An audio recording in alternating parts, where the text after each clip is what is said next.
Au nom du Père et du Fils et du Saint-Esprit, ainsi soit-il.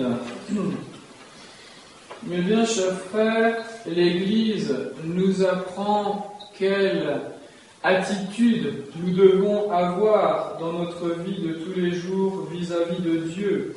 Elle nous apprend comment nous devons l'aborder, comment nous devons le prier et ce que nous devons lui demander, principalement dans nos prières.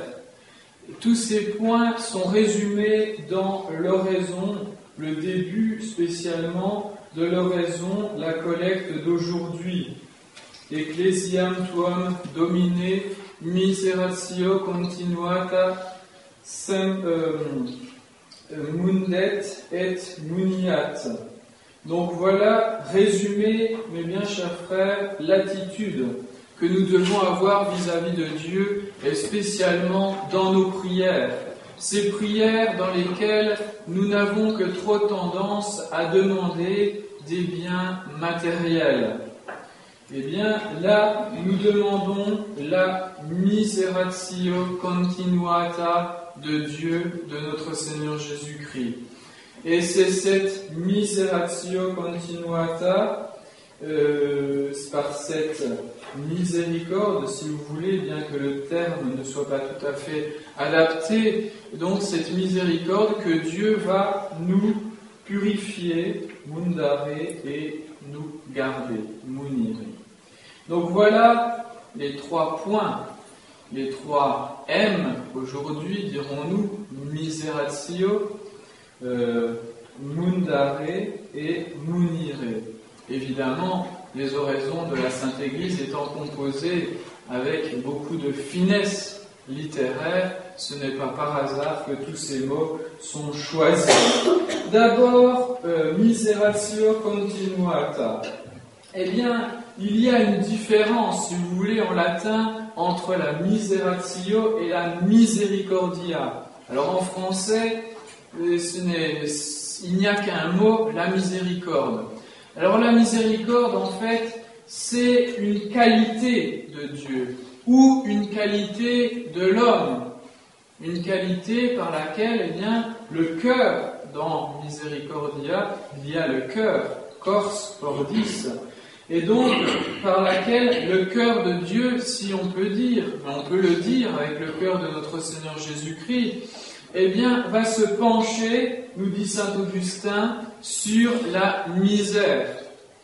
Eh bien, finalement, la miseratio, ce sont, dans le concret, ces actes de miséricorde. Donc, quand nous demandons la miseratio de Dieu, eh bien, nous lui demandons de nous appliquer véritablement et chaque jour, continuata, sa miséricorde. Cela signifie, eh bien, que nous nous reconnaissons misérables. Et c'est là le point important. Devant Dieu, nous sommes misérables. Nous sommes dans la misère, dans l'indigence. C'est-à-dire qu'au niveau spirituel, nous sommes pauvres. Nous sommes pauvres, nous sommes pécheurs. C'est finalement ça que nous devons reconnaître. Nous le voyons chaque jour, pour ceux qui le voient, pour ceux qui examinent leur conscience. Ils ne voient que trop leurs infidélités.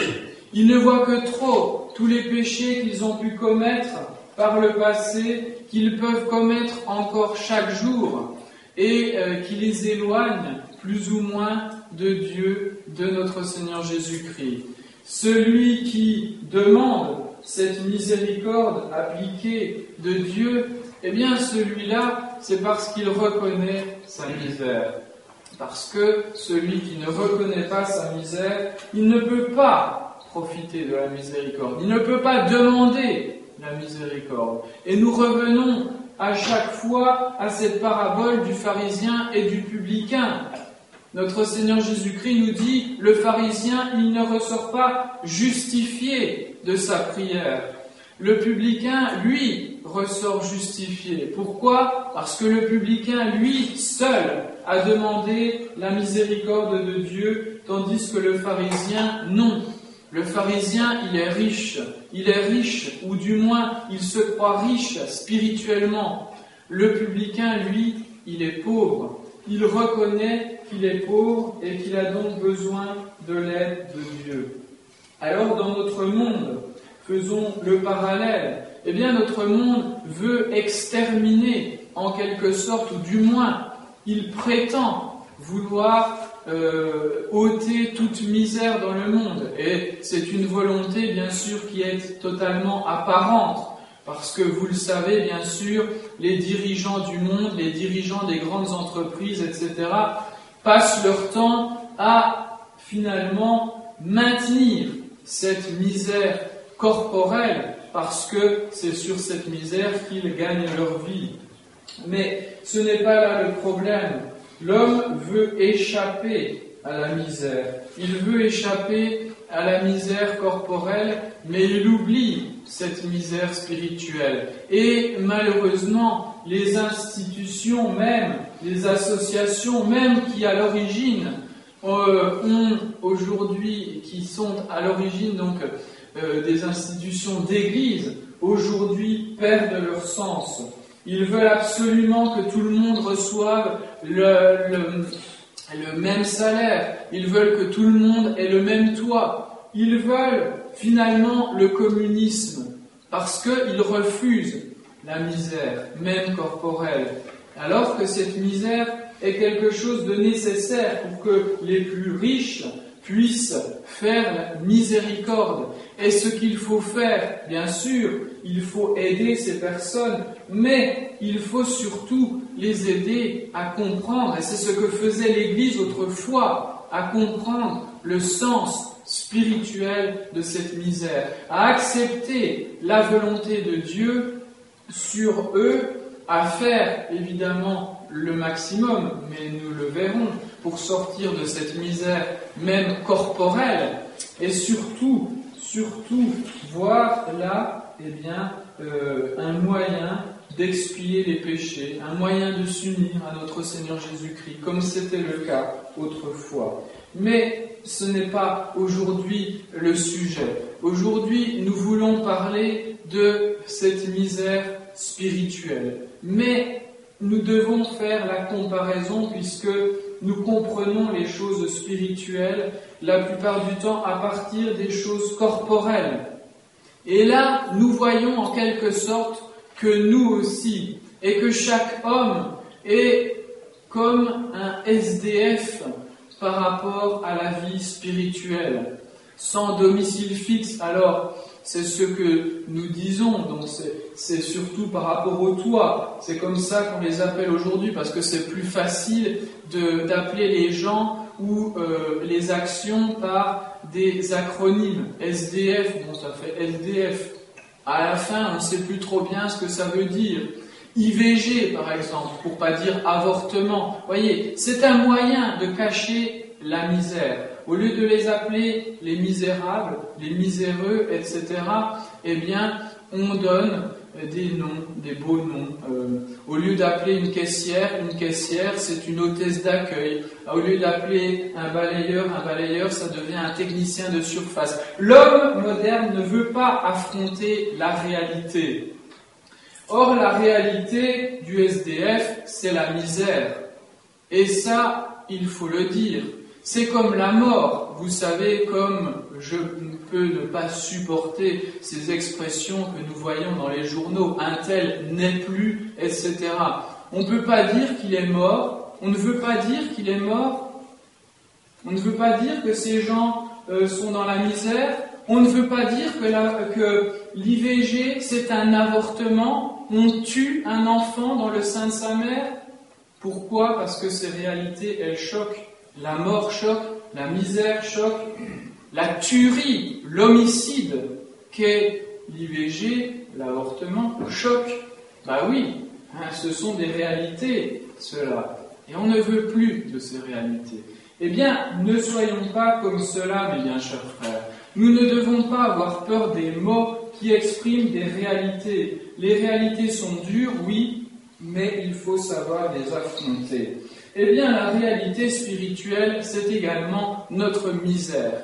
La réalité spirituelle, ce sont nos péchés. Alors, deux choses. Aujourd'hui, il y aurait d'autres thèmes, bien sûr, dans ce monde de la misère. Deux choses. Nous demandons à Dieu deux choses. De nous purifier et de nous protéger. Eh bien oui, en général, celui qui vit dans la rue, il n'a pas tellement le moyen de se laver. Et donc, il est sale. Celui qui vit dans la rue, il n'a pas de toit. Et donc, eh bien, il est sans domicile, on dit sans domicile, mais il n'a pas vraiment de toit. Alors, qu'est-ce que nous demandons à Dieu? De nous purifier et de nous protéger. Protéger, le mot latin vient du mot tectum, qui veut dire donner un toit, recouvrir. Mais donc là, le premier terme, mundare, même les mots, vous voyez, les mots dans leur étymologie, dans leur origine sont extrêmement intéressants, riches de sens. Et de sens, ça veut dire riche de spiritualité. En français, vous aurez le terme mondé et mondé, immonde. C'est quoi ce qui est immonde? C'est justement ce qui est sale, ce qui n'est pas pur. Donc, mundare, ça veut dire purifier. Eh bien, le misérable spirituel, les misérables spirituels que nous sommes, eh bien, nous devrons demander à Dieu, premièrement, de nous purifier, de nous laver. De nous laver de quoi? De nous laver du péché. C'est ce qui s'est passé le jour de notre baptême. Le baptême est un sacrement qui se trouve dans l'ablution, justement. Le fait de laver le corps pour signifier que nous sommes lavés par Dieu du péché. Le péché originel, bien évidemment, mais pour l'adulte qui est baptisé, c'est aussi tous les péchés qu'il a commis par le passé. Donc voilà, mes bien chers frères, nous devons nous purifier, nous nettoyer, mais même ordonner notre vie. Parce que, et il est intéressant de le voir, le mot latin mundus, eh bien, et le sens du mot latin va être pris du mot grec cosmos. Le cosmos, alors vous connaissez le cosmos, bien sûr. Le cosmos, ça a donné le mundus, le monde. Eh bien, le cosmos, c'est ce qui est ordonné. Et mundare, en latin, c'est non seulement le mundus, le monde, c'est théoriquement, donc la création divine, qui est ordonnée.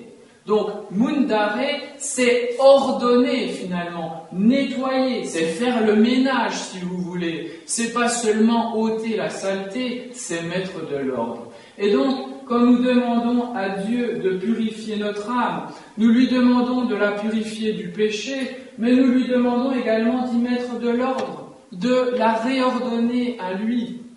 Et donc, vous voyez, comme ce terme peut être d'une grande profondeur. Alors nous purifier, j'ai dit, du péché, mais les auteurs spirituels, Saint Augustin par exemple, pour faire des jeux de mots, eh bien, il nous dit qu'il faut nous mundare aussi du monde. Alors le monde, en général, c'est le monde, c'est l'ordre voulu par Dieu dans la création, mais aujourd'hui, le monde, bien sûr, c'est ce monde désordonné et désordonné par le péché. Eh bien, ce monde, il a un esprit, l'esprit du monde. Et il faut se purifier, se monder de l'esprit du monde, selon la belle expression, c'est beaucoup plus beau en latin qu'en français, de Saint Augustin. Donc, deux choses, le péché et l'esprit du monde.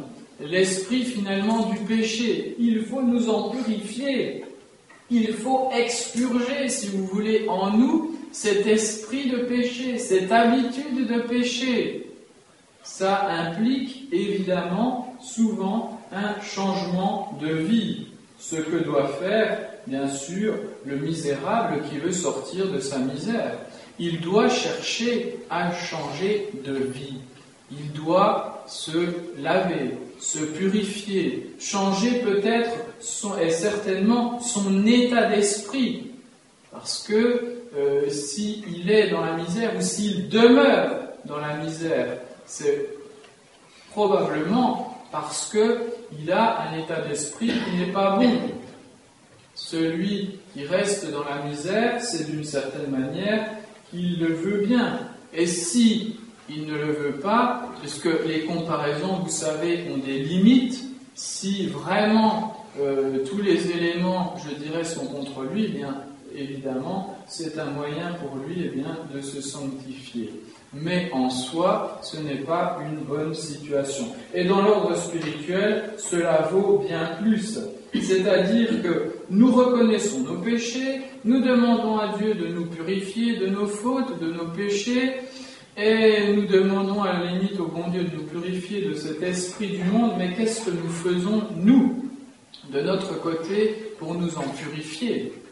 Est-ce que nous abandonnons notre mauvaise mentalité sur certains points ? Est-ce que nous abandonnons notre mentalité justement mondaine ? Est-ce que nous nous purifions de cette mentalité ? Parce que, spécialement aujourd'hui, notre esprit est de plus en plus envahi par cet esprit du monde. Et nous nous laissons envahir par cet esprit qui est un esprit de péché. Et nous laissons aller notre volonté. Finalement, nous voyons nos faiblesses, mais nous ne voulons pas nous en sortir. Nous ne voulons pas parce que nous ne le faisons pas. Souvent, on dit, ah bien, moi, j'ai du mal à me corriger de telle ou telle faute, etc. Mais est-ce que vraiment vous essayez ? Est-ce que vraiment vous prenez les moyens ? C'est là la question que vous devez vous poser, que nous devons nous poser. La plupart du temps, si nous ne nous en sortons pas spirituellement, au niveau des péchés, au niveau de nos mauvaises habitudes, c'est parce que nous ne le voulons pas. Et nous montrons que nous ne le voulons pas parce que nous faisons rien dans le sens de la correction de nos mauvaises habitudes. Nous attendons que tout nous tombe du ciel comme cela, sans même que nous prions pour nous débarrasser de ces mauvaises habitudes, et sans surtout faire le nécessaire, faire des actes de volonté pour nous débarrasser de ces mauvaises habitudes. Donc voilà, mes bien chers frères, cette purification que nous devons bien sûr demander à Dieu, mais à laquelle nous devons participer. Le bon Dieu, il nous donne le moyen, il nous donne l'eau, il nous donne le savon, il nous donne tout ce qu'il faut, mais si nous sommes prêts à retourner nous rouler dans la boue, eh bien, ce ne sera pas la faute du bon Dieu, ce sera de notre faute. Donc, faisons le nécessaire pour nous maintenir propres, pour maintenir notre âme propre, pour éviter le péché. Enfin, nous demandons à Dieu de nous mounirer. Mouniat, Saint-Père, donc mouniat, c'est la protection. Alors, en fait, mounirer, ça donnait en français munir, démunir, muni, démuni, prémunir, etc. Beaucoup de mots français, vous voyez. Ça vient de quoi ? Eh bien, ça vient des ménias, c'est-à-dire les remparts d'une cité. Et donc, en définitive, mounirer, c'était au départ un travail de terrassement pour pouvoir construire des murailles, pour pouvoir protéger une cité. Donc, les dérivés, eh bien, ça a donné fortifier, donc édifier des fortifications. Ça a donné protéger. Donc, on construit des murs, on construit un toit, etc. Donc, munir, se prémunir, etc. Démunir, celui qui est démuni, eh bien, c'est celui qui n'a rien pour se protéger, justement. Donc, nous demandons à Dieu non seulement de nous purifier du péché, mais de nous en prémunir en quelque sorte, de nous en protéger, Et c'est ce que nous faisons théoriquement tous les jours. Si nous récitons le Notre Père, nous demandons à Dieu de nous délivrer du mal. C'est cela que ça veut dire. Nous demandons à Dieu de ne pas nous laisser succomber à la tentation. Et là, il faudrait pointer du doigt, évidemment, cette mauvaise traduction moderne. Ne nous soumet pas à la tentation, comme si c'est Dieu qui nous soumettait vraiment à la tentation. Alors c'est une façon impropre de dire. Donc, mes chers frères, non, au contraire, le bon Dieu, il est là pour nous garder de la tentation. Et donc, la traduction que nous utilisons, ne nous laissez pas succomber, est beaucoup plus juste par rapport au sens des termes originaux, que ce soit en grec ou évidemment en araméen, la langue dans laquelle notre Seigneur Jésus-Christ parlait. En grec, le terme est beaucoup plus simple, c'est-à-dire ne nous laisse pas aller dans la tentation. C'est ça que ça veut dire. La tentation est considérée de façon concrète, comme si elle était un lieu. Eh bien, il dit, ne nous laisse pas aller dans la tentation. Donc, ne nous laisse pas succomber à la tentation. Évidemment, c'est restrictif par rapport au sens original, mais c'est cela, mes bien chers frères, que nous demandons. Quand nous demandons au bon Dieu de nous garder, de construire autour de nous des murailles, eh bien, nous devons participer à la construction de ces murailles. Nous avons beau dire, dans le monde, il y a beaucoup de tentations, c'est difficile de résister à l'esprit du monde, il y a nos voisins qui nous invitent à faire ceci, il y a la famille qui fait cela, etc., etc. Il y a 1000 raisons, mes bien chers frères, d'échapper à l'esprit de Dieu pour se mettre dans l'esprit du monde. Eh bien, il faut savoir se construire et construire avec Dieu des murailles, des barrières, des fortifications. Notre âme doit être une cité fortifiée contre l'esprit du monde et contre le péché. Mais c'est au bon Dieu, évidemment, que nous devons demander cette fortification, cette protection. Mais nous devons nous-mêmes l'édifier. Si, quand nous avons le moyen de mettre une pierre en plus, une protection en plus sur le mur, et que nous ne le faisons pas, qu'au contraire, nous faisons tomber les barrières, comme on dit aujourd'hui, de notre foi, de notre vie morale, de notre vie spirituelle. Mais après, ne vous plaignez pas du péché, ne vous plaignez pas, que vos enfants ne se comportent pas tout à fait correctement selon la loi de Dieu. C'est vous qui avez fait tomber les barrières. Et ne nous plaignons pas, si j'ose dire, chrétiens, si le monde, comme je vous l'ai dit, va de mal en pis, parce que c'est nous qui faisons tomber les barrières. Si chaque chrétien ne se présente pas comme une cité fortifiée, qu'il ne montre pas sa fermeté dans la foi, dans la morale, dans la vie chrétienne, je dirais dans la parole chrétienne, c'est-à-dire que ce que nous croyons, il faut le vivre, mais il faut aussi que les gens le sachent. Il faut savoir leur dire ce que nous sommes et pourquoi. Pourquoi nous allons à la messe le dimanche? Pourquoi nous refusons de travailler le dimanche? Pourquoi nous jeûnons tel ou tel jour? Pourquoi nous faisons abstinence le vendredi et d'autres jours? Pourquoi nous prions avant, après les repas? Pourquoi nous prions le matin, le soir et à midi? Pourquoi cela? Parce que nous sommes chrétiens. Eh bien, il faut l'affirmer devant les autres. Les autres, ils ne se gênent pas pour affirmer leur foi dans le monde. Eh bien, nous devons nous protéger. Eh bien, cette affirmation, cette fermeté, c'est là notre fortification. Et donc, nous devons demander au bon Dieu de nous fortifier sur ces questions-là, sur notre foi, de nous fortifier par rapport à notre charité, par rapport à notre vie chrétienne de tous les jours. Sinon, eh bien, nous serons démunis. Nous n'aurons plus de cité pour nous protéger. Nous serons dans la nature comme cela, misérables. La proie, eh bien, de tous les péchés. La proie de toutes les tentations.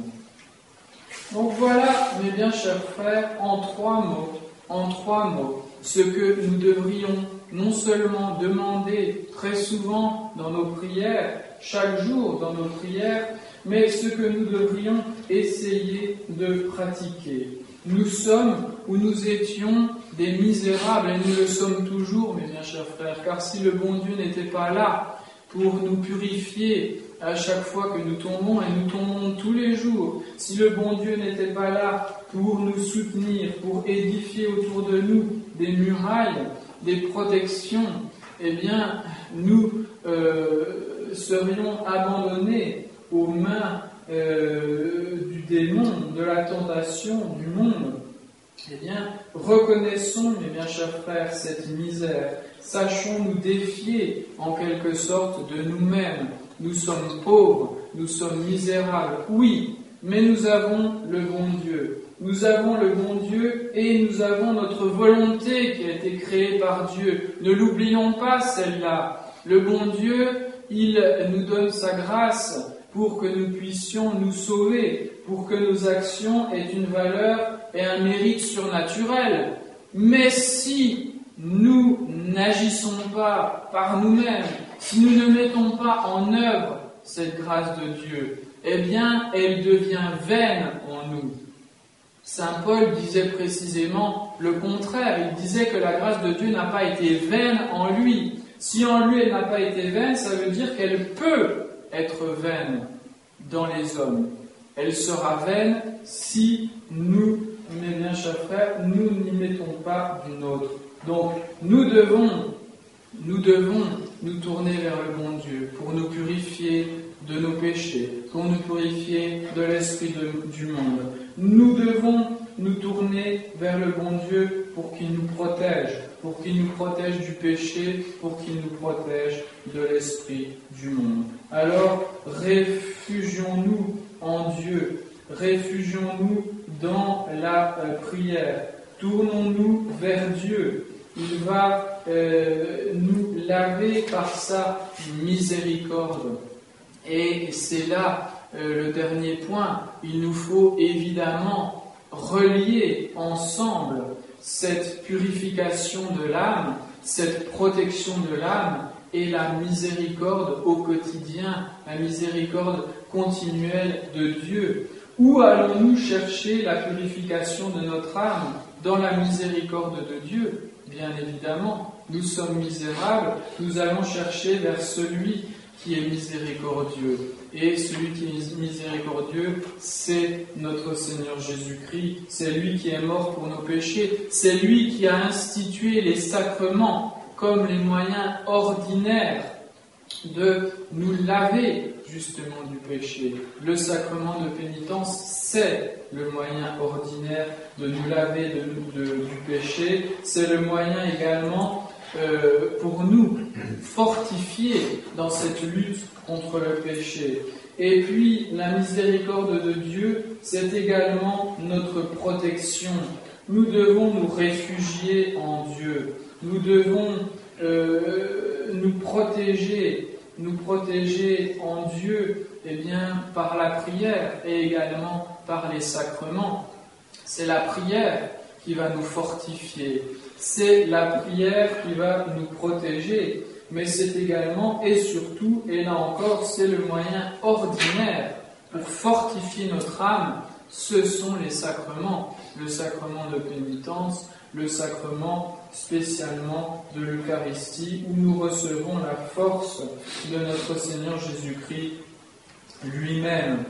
Donc, mes bien chers frères, eh bien, faisons chaque jour cette prière, Ecclesiam tuam Domine, miseratio continuata. Donc, Seigneur, eh bien, protégez, Seigneur, purifiez votre Église, c'est-à-dire vos fidèles. Purifiez-nous, chacun d'entre nous, protégez-nous, chacun d'entre nous, par votre miséricorde. Au nom du Père, et du Fils et du Saint-Esprit, ainsi soit-il.